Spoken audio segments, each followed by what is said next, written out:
এই যে আমরা দেখতে পাচ্ছি যে এখানে কয়েক সপ্তাহ আগের মিষ্টির ঝোল যা বাজারজাত হচ্ছে এবং দীর্ঘদিন যাবৎ আমাদের এই অত্র এলাকার পাবলিকরা এগুলো খেয়ে বিভিন্ন রকম সমস্যায় পড়তেছে। আরও দেখতে পাচ্ছেন আপনারা এখানে আছে মিষ্টি, সম্ভবত এটা কয়েক মাস আগের হবে।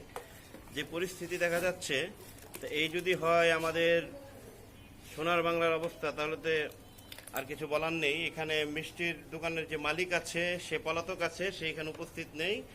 আমরা দোকানটা এসে একদম খালি পেয়েছি। তারপর আপনারা আরো দেখতে পাচ্ছেন এগুলো সম্ভবত তেল তেল নাকি, তো এটা কি?